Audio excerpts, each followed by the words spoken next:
What's up, y'all? Yes, yes, yes, yes, yes. Um, I hope you can hear me clearly. I did not put um I didn't plug in my good mic. So I hope you can hear me real good. Um, yeah. All right. So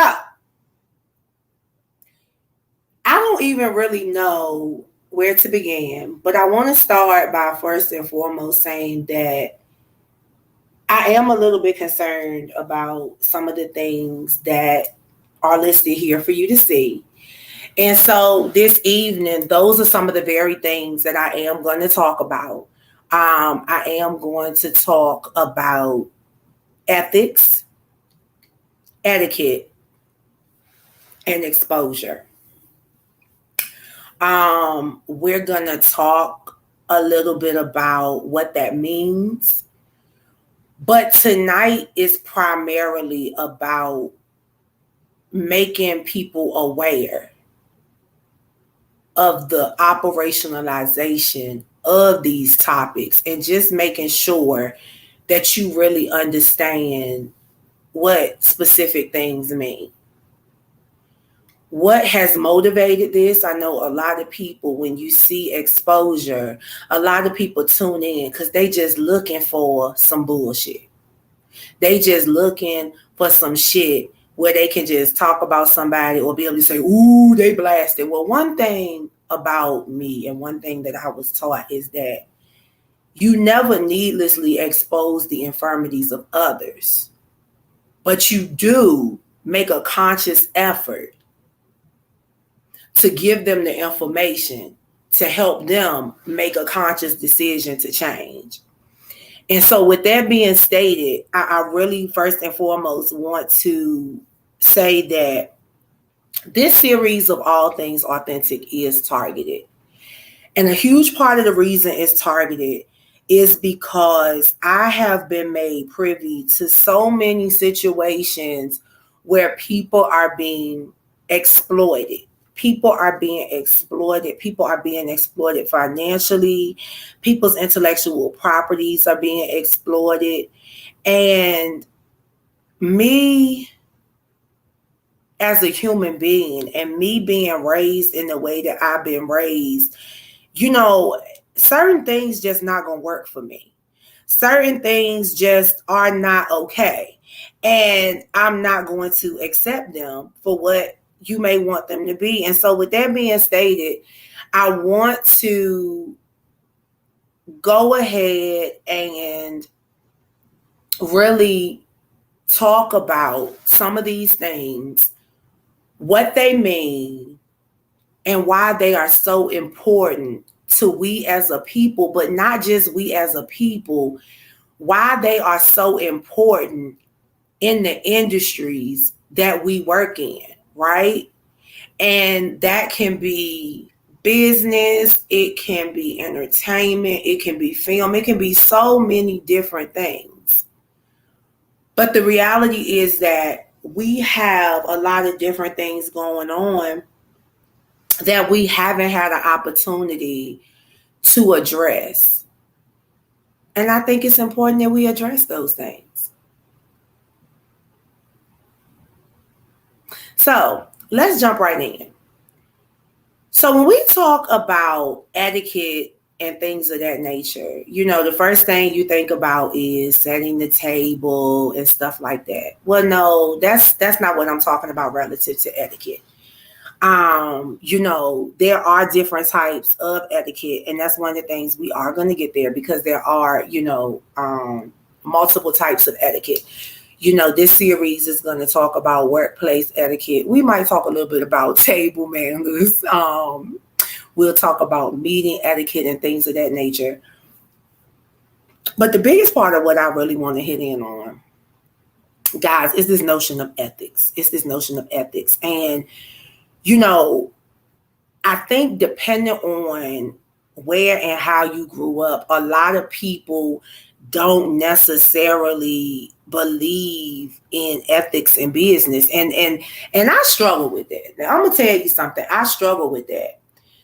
But I think a lot of that has a huge, it's impacted.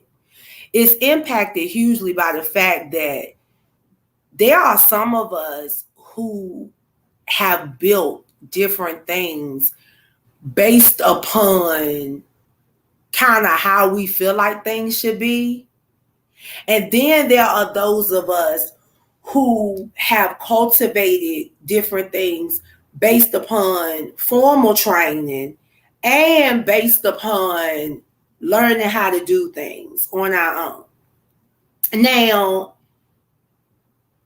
yesterday, I spoke about getting it out the mud. And everybody, Lord, everybody getting it out the mud. Everybody getting it out the mud. But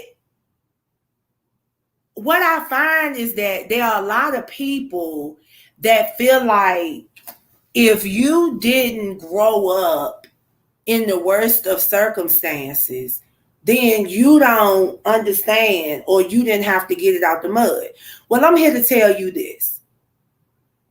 Getting it out the mud don't have nothing to do with decency. It has nothing to do with the level of ethics, learning appropriate etiquette, and the appropriate way to expose. Now, let's talk about ethics. By definition, ethics are moral principles that govern a person's behavior or the conducting of an activity. Business ethics enhances the law by outlining acceptable behaviors beyond government control. Understand something. The government is not the government that you're thinking it is. The governing body is whoever is in control or whoever is over the specific entity that you're working with. So if you're working for yourself, you are your governing body. But even in working for yourself, you still got to answer to somebody else because there are laws and regulations that regulate the practice of business. So you always talking about I'm self-made. I work for myself. I ain't working for nobody. Dummy, you always work for somebody even when you work for yourself. Because you're going to always be governed by certain rules and regulations.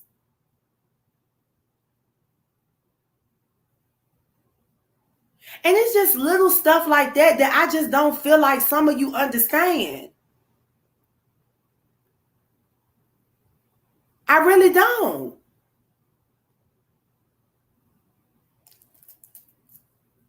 We are bound. Rules are everywhere. We are bound by rules and regulation. And the reality is we create a lot of the laws without even realizing that we do. And the reason that we create so many of these laws without realizing that we do is because of the things that we do and the way that we act. So the first thing I'm saying to you, if you stop acting like a fool, we wouldn't have all these ridiculous laws. Guys, there are millions of laws on the books that are only applied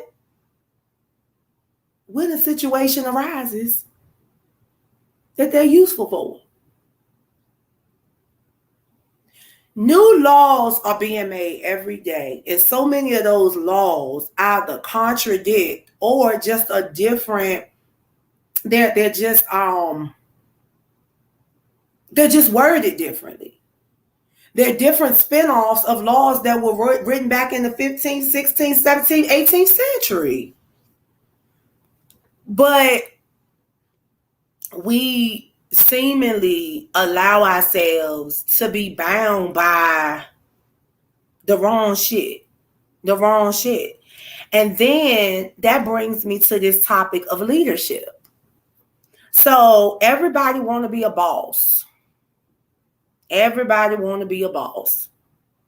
Everybody is the damn plug. And I'm so sick of y'all with this plug bullshit.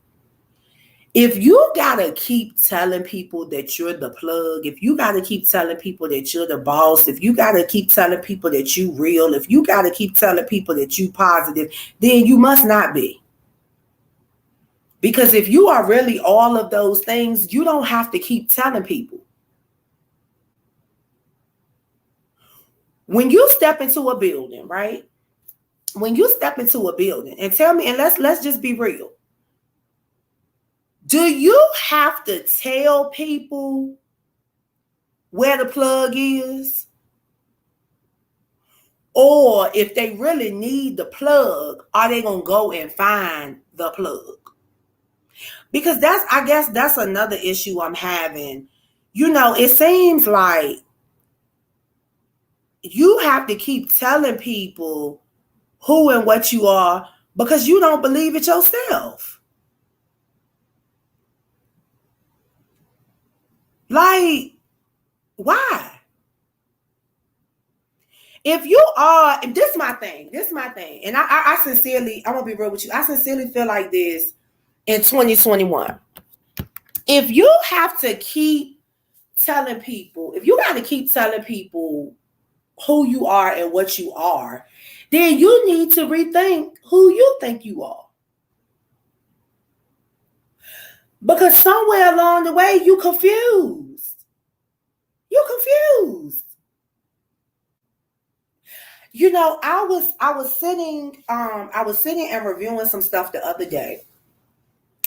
And in reviewing this material, I found that a lot of people spend the majority of their time cultivating their personality. A lot of people spend the majority of their time cultivating their personality. Let me tell you something. And this is coming from the clinical side of things. Do you know that your personality formation begins when you're a child? So if you out here trying to create a personality now, that's why you stressed out. That's why you anxious. That's why you depressed and spending all of your time trying to tell people how positive and how real you are because you have no identity. You have no identity. You don't know who you are. And because you don't know who you are, you out here creating identities that are not an indicator of who you actually are.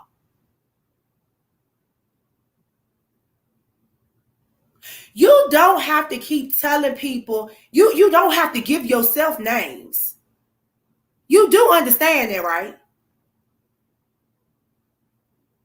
You do understand that you don't have to keep giving yourself names. If you really are who you say you are, people are going to name you. But the reality is, you first got to be comfortable with the first name that you were given. And the reason that a lot of you struggle with that is because you don't know who you are, because you never learned who you were in your household. I'm a straight shooter. Period. Many of you are having so much trouble trying to create an identity because you are not comfortable with the identity that you had or that you failed to be able to create in your household. That's not our fault, baby. That's not our fault. You got to figure that shit out for yourself. The hardest thing for me, and I'm kind of jumping in different directions because prior to me deciding to set the tone for this on All Things Authentic, I was talking to a young lady, and she's a media personality in a different area. And when she hit me up about a live I did yesterday in my car. And I was a little bit disturbed because I felt bad. I said, I never want my, my lives to hurt anybody's feelings or make them feel no type of way. But I do always want my lives to have substance. And the substance that they have is deeply motivated by the identity that I had created as a child.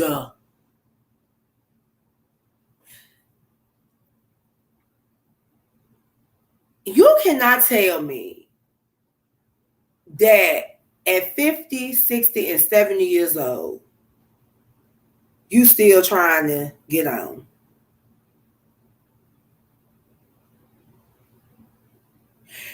Because there comes a time when you need to sit back and teach.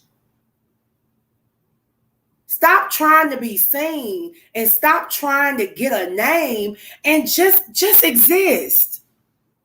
Just exist. Because one of the things I always say is that while you worried about them knowing your name, he knows my name and I'm fine with that. We spend too much time wanting to be the plug, wanting to be the boss. No. Even plugs go bad and the electrician got to come in and check the source of power. Think about what you calling yourself. Think about what you calling yourself. Even plugs get worn the hell out.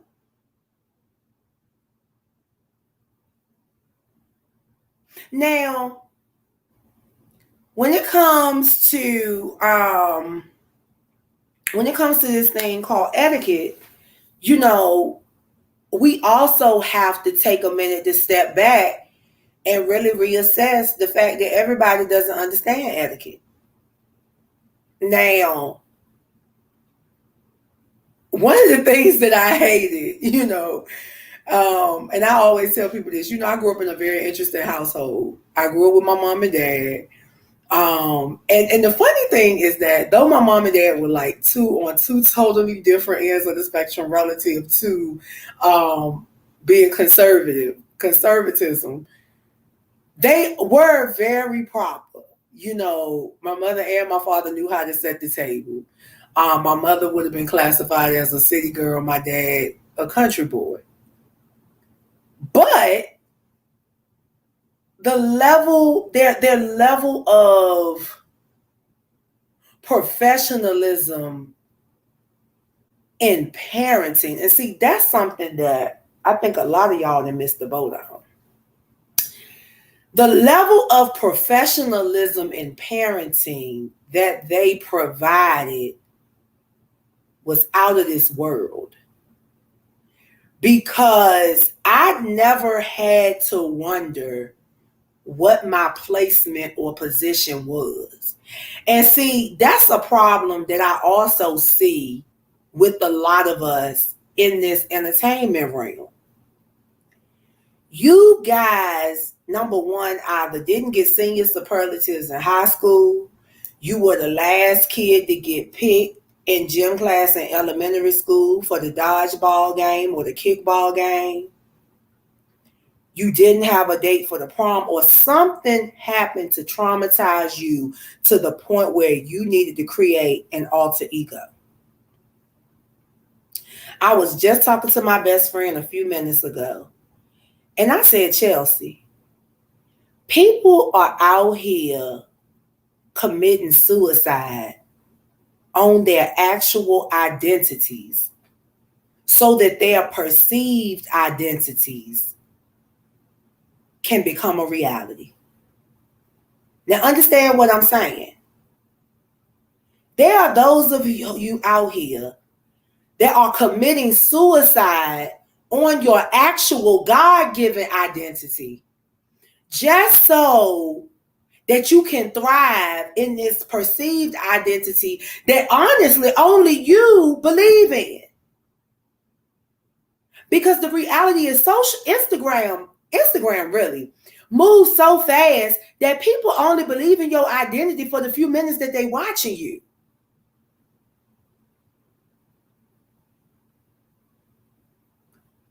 So if we put the effort into being who we really are, that we put into being these people that we want the public to love, we would have less stress, we would have less high blood pressure, suicide rates and homicide rates will go down. But we spend too much time trying to be somebody else. And that's on period. And that's on period. We spend too much time trying to be somebody else. Now, Kara,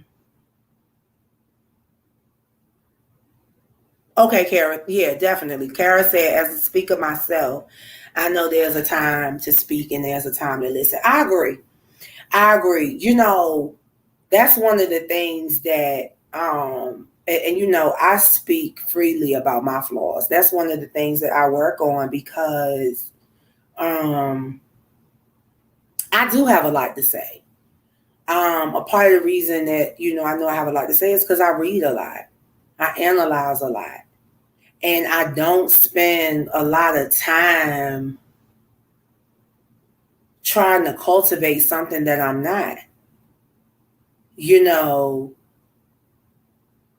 not only does my professional resume and reputation precede me, my social resume predates me. And my social resume predates me because as a child, a lot of what I'm doing now, that was me as a kid. And see, I think that's what really sets me apart from a lot of different things is because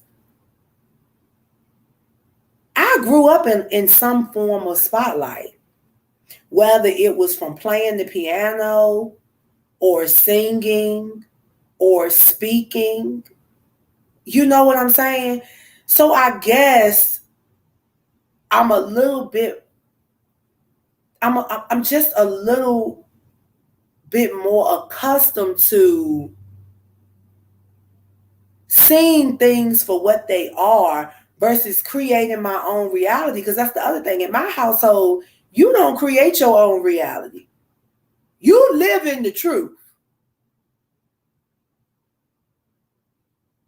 Because when you tell the truth, you can tell it forward and backward. And see, that's the other thing. If every time somebody confronts you about something, the first thing you say is, oh, well, I don't want no negativity around me. Let me tell you something. You're the negative one because you're a damn liar. When you know that you're being honest with yourself and with the world, you welcome confrontation. Because confrontation can be very healthy.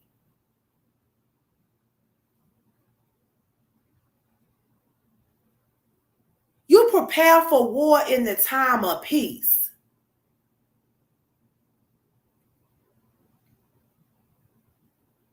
But everybody want to feel good. So you go out here, you connect yourself with these things and these people that make you feel good. And then you end up spiritually, emotionally, physically, and financially broke because your ass sitting up here listening to these people preaching positivity, preaching drama free, preaching how real they are, and they ain't doing nothing but manipulating you to invest in them. Growing up, and still to this day, I would never forget. People used to always be like, oh, no, I don't want to come to your church. You go to that dead church. Okay. So why do we classify a church as dead? Because we're not jumping up and down, running around, screaming and getting slain in the spirit? or because our pastor not telling us to line up in the aisle, and if we get $100 giver, stand up and come down the aisle. Or if we a $50 giver, stand up and come down the aisle.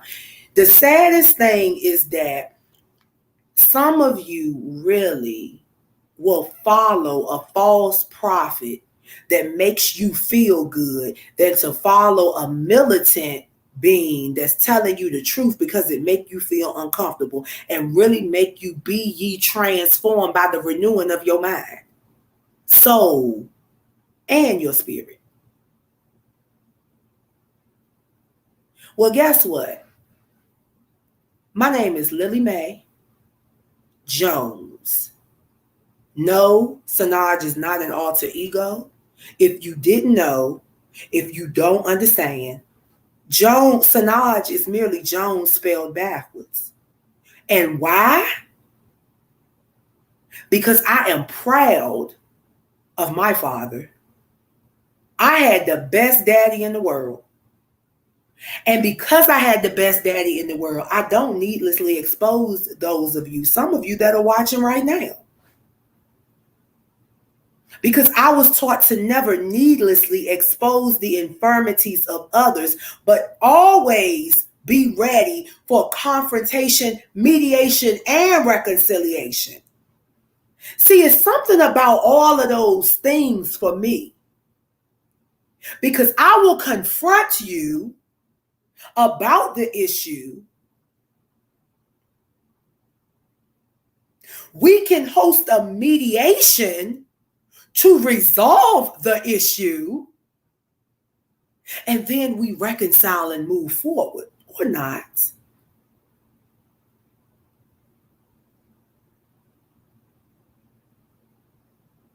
I have a faithful five.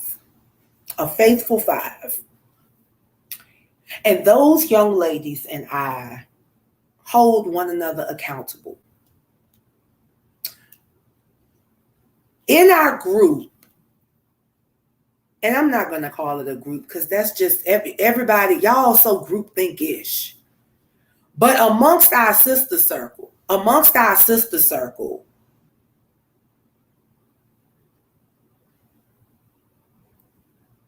oh, Bertram, you always welcome. You are always welcome. Absolutely. And Bertram, I'm definitely, with all things authentic, I am going to be bringing you back. So no, absolutely. You are always welcome. You are. And I love you to death. And I miss you bunches when I come back up that way. We'll definitely connect. But no, you're always welcome.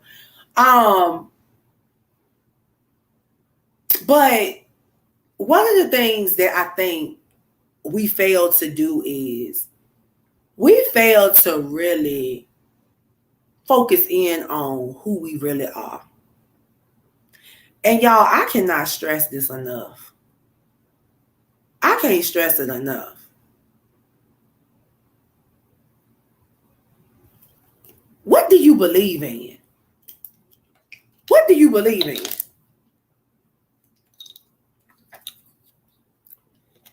What is your worldview?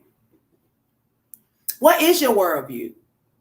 What are your presuppositions? What are your convictions? What are your values? And from those things, how do you put all of those things together to define who you are and how you're going to exist in this world? And you know what the sad thing is? Some of y'all are so motivated by damn money that money going to be the death for you. Money is going to be the death for you. Money is going to be the death for you.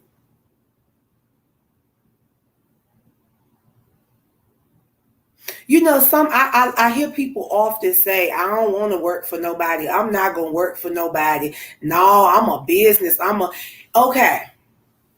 You're an entrepreneur, business owner, whatever, because there is a difference between an entrepreneur and a business owner. But anyway, and every other day you depressed because you trying to figure out where your next check coming from. Okay. Let me think about this.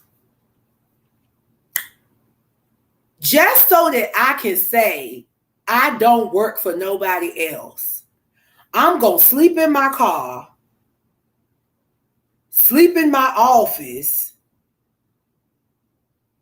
or sleep in the floor somewhere where I'm not comfortable, just so that I can say I'm a business owner or I don't work for nobody else.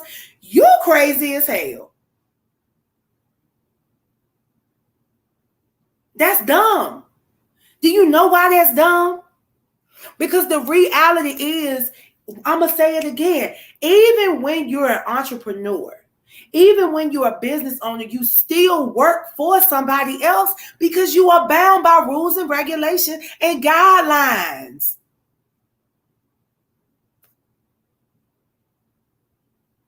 So hell no, I'm not quitting my corporate job, because guess what? Let me tell you something.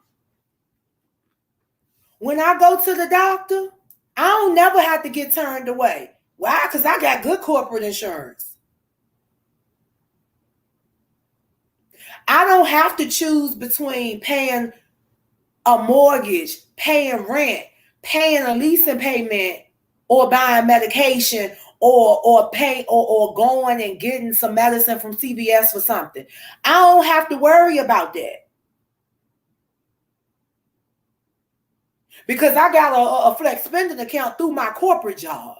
Do you get what I'm saying? And even with my corporate job, it still doesn't stop me from building my brand and building my business.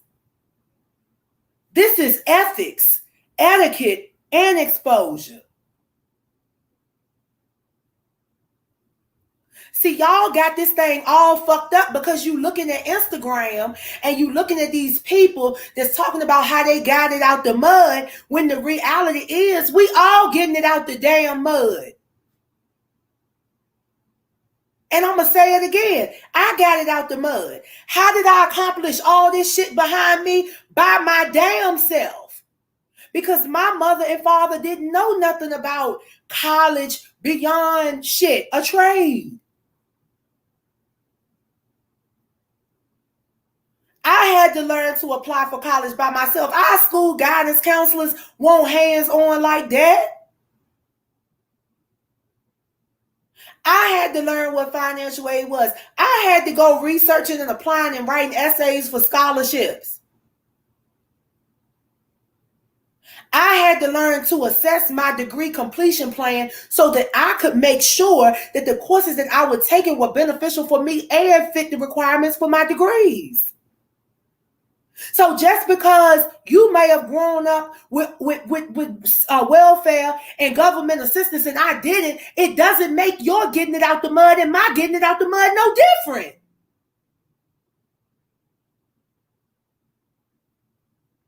Getting it out the mud simply means you had to do it a different way. You had to get dirty and tired to make it happen. But everybody out here arguing and fussing about who got it out the mud and who real and who ain't. Ain't none of y'all asses real. Because the truth be told, if you were really as positive and as real as you profess to be, you wouldn't be out here scheming and scamming and trying to get over on people to get something for yourself.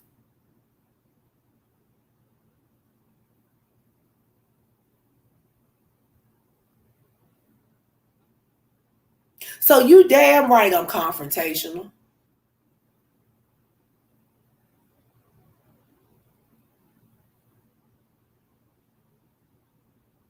If speaking truth and invoking a positive change is confrontational, damn it, I'm going to stay confrontational. And guess what? You don't have to like it, but you will respect it. And the interesting thing about it is that most people don't respect confrontation until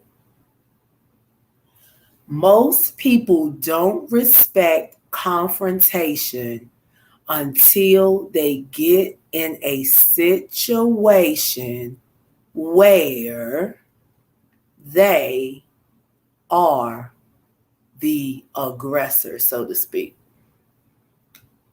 See, as long as you on the receiving end of the confrontation, it's okay. It's like, oh, well, That's real. That's real. But one of the things I want you to understand is this. As for me and my house, we will continue to be confrontational. We will continue to love, support, and honor others. But what we won't do, we won't connect ourselves and co-sign and embrace your entities simply because you feel like you are the truth and gospel. We will not.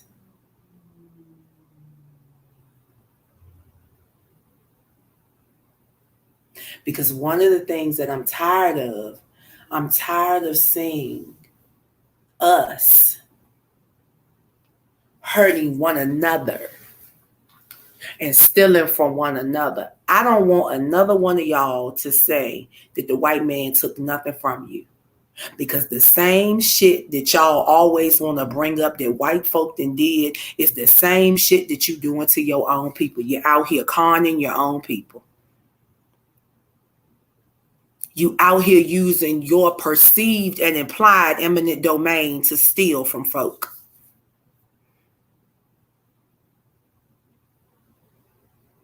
So keep preaching your positivity. Keep preaching how real you are. Keep preaching how plugged in to the plug you are. But I need you to realize something. The plug don't go looking for people. People go looking for the plug. Have a great evening.